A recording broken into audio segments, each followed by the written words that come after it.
ॐ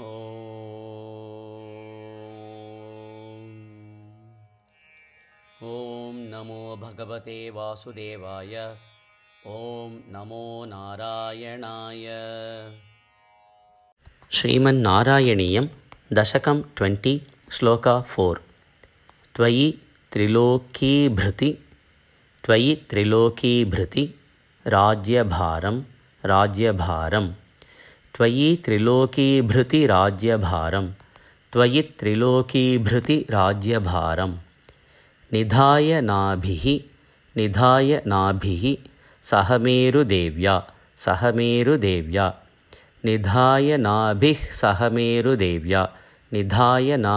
सहमेरुदेव्या त्वयि त्रिलोकीभृतिराज्यभारं निधाय नाभिः सहमेरुदेव्या त्वयि त्रिलोकीभृतराज्यभारं निधाय नाभिः सहमेरुदेव्या तपोवनं प्राप्य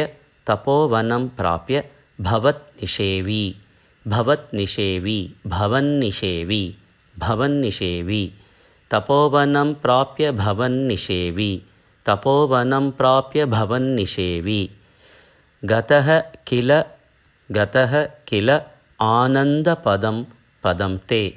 आनन्दपदं ते गतः किलानन्दपदं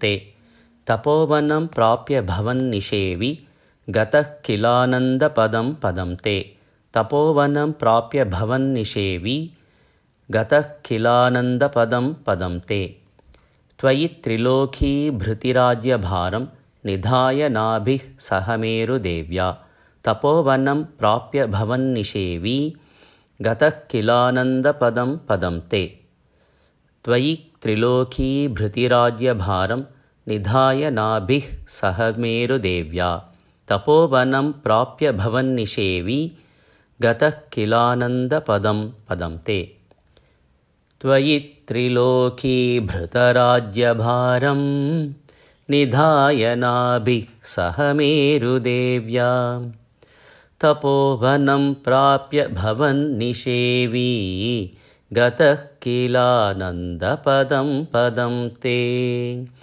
त्वयि त्रिलोकीभृतिराज्यभारं निधाय नाभिः सहमेरुदेव्या तपोवनं प्राप्य भवन्निषेवी गतः किलानन्दपदं ते।